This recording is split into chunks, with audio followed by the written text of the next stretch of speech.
Hey guys, James Diamond here, and welcome to what is essentially the first episode of the Sonic Academy Trance Takeover course. And in this episode, we'll be starting from the very beginning, looking at the kick drum. So, as you would have heard from the kind of reference and demo tracks, kick drums are very important for uplifting trance. It needs to have the right amount of kind of attack to punch through the mix to allow it to stay consistent, and it has to have that nice warm low kind of sub frequency range that really helps it have that kind of power in the low end. So in order to get cracking, we're going to be using Kick 2 from Sonic Academy to create our kick. We've got a tempo set at 138 BPM, and let's just have a very quick listen to the default sound on this synth.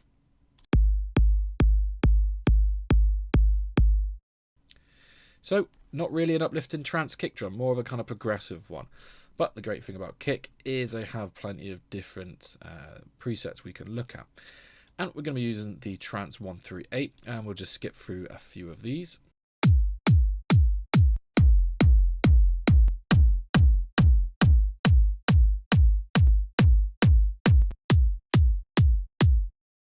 So you can hear that's really kind of that kind of uplifting, harder kind of sound. That's the kind of attack that we're looking for. And one really nice one that I found is we're going to be using this 138 Trance 04. So let's go ahead and start looking at what we can do with this. We are going to initially change this node here from A2 down to E2, I believe it is, because we want to have this low end just slightly lower. I wanted to have a nice deeper kind of sound. So I'll press play and I'll move this down and we'll listen to what that sounds like.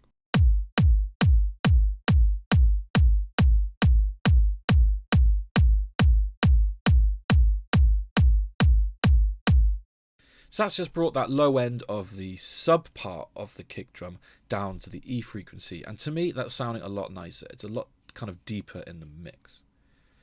Next up, let's have a look at the amplitude, and what we want to do is to kind of change around with the attack and the the release of it in kind of conjunction with our clicks and our subcontrol over here. In fact, let's have a look at the clicks first. So we're going to go through and just mute each one individually.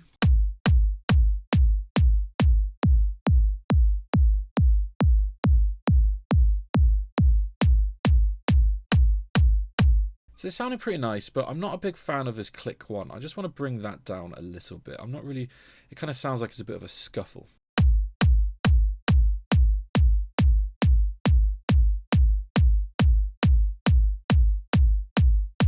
That's sounding a lot nicer, gotten rid of that kind of scuffly feeling, and is allowing the attack of the other sounds to come through a bit more. I'm just going to remove some of this click 2 as well, just to help the kind of high end of the sub control to come out.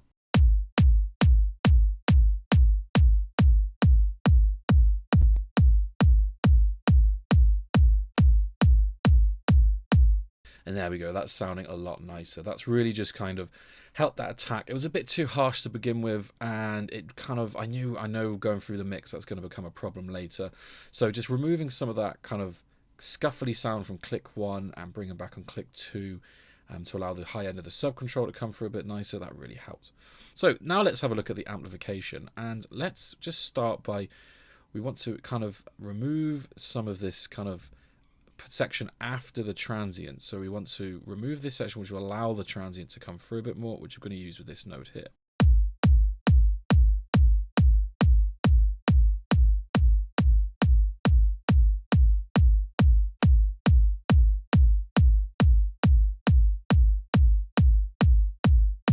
So around about there sounds nice. We've started to remove some of that initial part after the transient, which is allowing the transient to come through more. Now let's work on the tail, and let's just try and see if we can bring that out just a little bit more.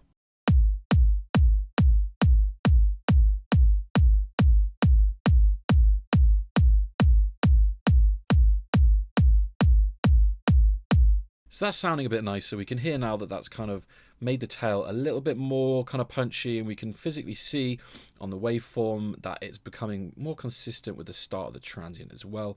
And then let's just maybe make it just a tiny bit longer, which then gives us the option later on to kind of pull it back again if we want to.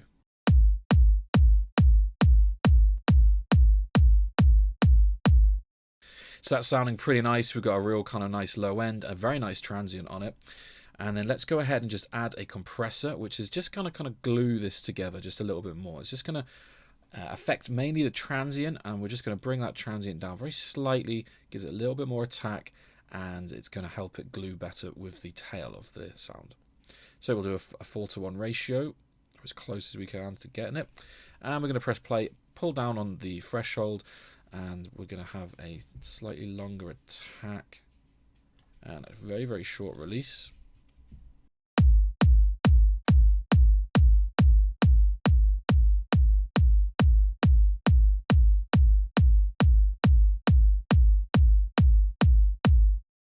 And if you could hear that, it's just very, very subtle, but it's just kind of gluing that all together. Really nice compressor on kick here, kind of a analog kind of sound. It just kind of added a little bit of character to it, and it's glued that transient and the tail end a little bit better. So next step, we don't really want to use it within Kick 2. I want to render it out. So let's go to render, hit generate, and there's our kick drum. Now we just click and drag, and there we have it, our kick drum. Let's rename it Kick.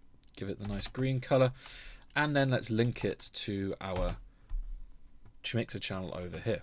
So then we can add in our 4 steps on the sequencer, and now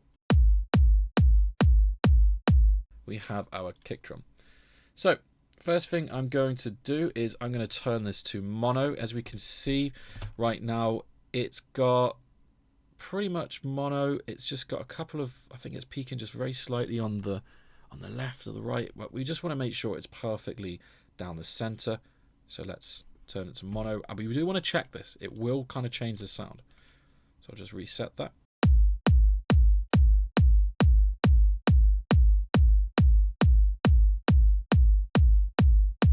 So as you can hear, we're actually losing some of that high end. We're losing some of that nice kind of attack. It doesn't sound bad, but we're going to go and kind of bring that back in. Now, the reason I want it in mono is because I want that kick drum right down the center. I don't want any bleeding to the left or right. We want to make it as clean and as kind of defined as possible. So let's go ahead and add our EQ. So what I'm looking for here is, let's just start with a low cut. And it's just going to be a very generic kind of 30 Hertz low cut. So first of all, what we're going to do, we're going to look at enhancing the low end. I'll just make this slightly larger so we can see better. And we're going to go around 60 Hertz.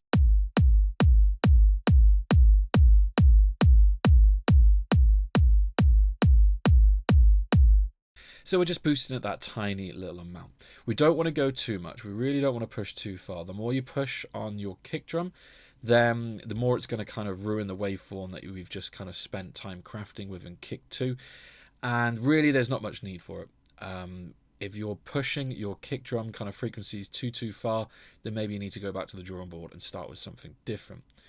And that's something of quite important thing to remember throughout the entire course and for everything that you're looking at. Unless you're doing a very specific kind of surgical cut or boost to enhance or remove a certain frequency, generally we want to kind of look at doing wide sweeping kind of boosts or reductions in sound. So the same goes for the high end. Let's just bring that transient back out that we lost a little bit when we turned it to mono.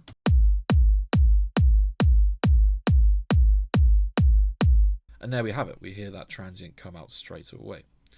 So let's then just look at one tiny bit more part of EQ. Let's just maybe bring some of that woodiness away from the mid-range. And we now need to think about what we're trying to achieve here. Whenever we do some EQ, we want to think, what are we trying to achieve? And also, what's the effect of that going to be? It's a cause and effect type scenario. So when we pull down on this range here, the reason we're doing that is because we want to remove some of that boxiness, the woodiness.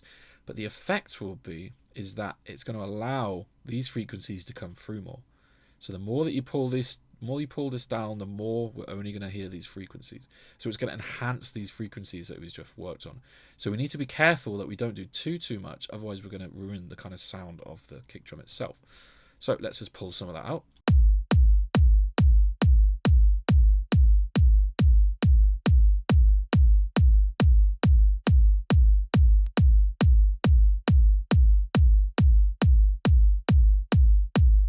and that sounded a bit nicer. You could hear as I started to pull it all the way down, we're just left with the low and the high, and it didn't sound like a kick drum at all, did it? Didn't really sound very nice.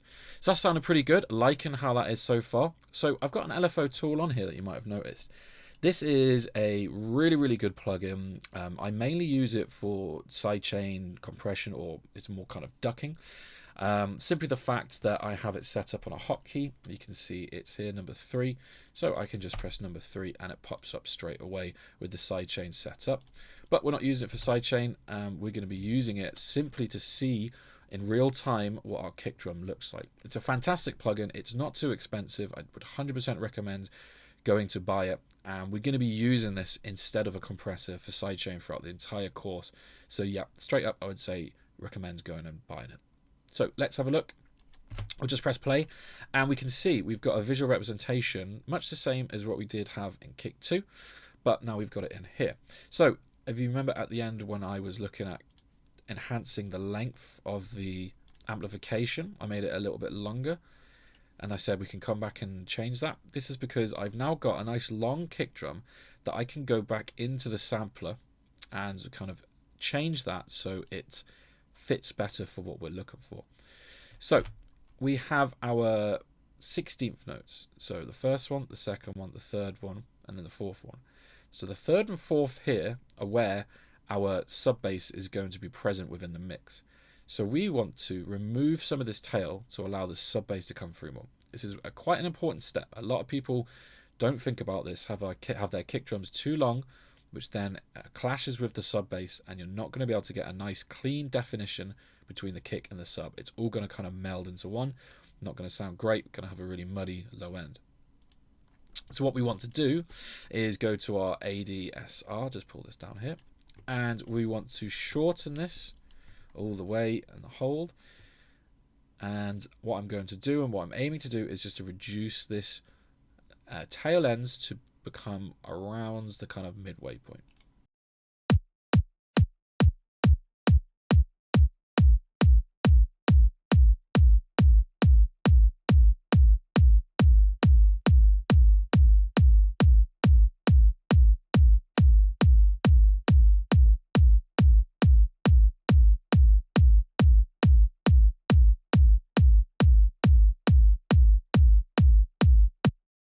That's sounding a lot nicer. You could hear as I was flicking backward and forward between the hold there, when the tail end became longer, you had that very long kind of deep sub that was just really not going to be doing anything. That's just going to be bleeding over into your sub bass and sounding really horrible.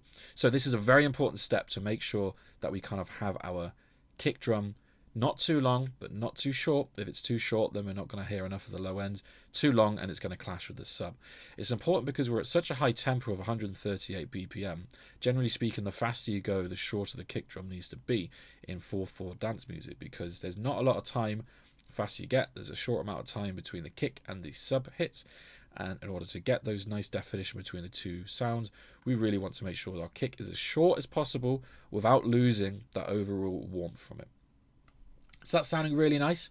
Just one more thing I would say, once you do have your kick, there's absolutely no reason why you can't save this. And for example, if I go into some of my packs here, I have a my kicks kind of section where I've rendered out some of the kicks that I've liked, or I've just saved them down. There's absolutely no reason when you make a nice kick, you can use it again. It's going to make it much, much easier for you to kind of get going. You can simply, drag and drop your different kicks, test out which one works nicely for your kind of track or what you're feeling. And it's a really easy way to get things going. Now, I would definitely recommend re-EQing everything from scratch each time. Because if you're looking to play these tracks out live, when it comes to DJing, if you use the exact same kick drum in 2 tracks, it's going to start to phase. And in my experience, it's going to be a very, very bad thing and dangerous thing, because some of the low ends could be dipped out, some of the high ends could disappear, could phase out, and it will just completely ruin the sound of your mix. So especially if you're using an Ableton mix where it's kind of bang on the grid exactly all the time, it's going to start phasing and it's going to sound really nasty. However, if you do very small changes within the different EQ and the time you set it up, you're never going to do the exact same thing. It's going to change the waveform of the kick drum, and it's going to help it not phase as much. There may be a little bit of phasing, but it's going to really help to reduce massive phase issues. So that's all there is for the kick drum. We're going to look next episode at the sub and then the bass and kind of pull these all together. This is kind of the real more advanced kind of complex stuff, and then we'll go from there and looking at the different frequency ranges, how we can kind of craft the kick with the sub and then put the bass line in between. So I'll see you next episode. Thanks and bye bye.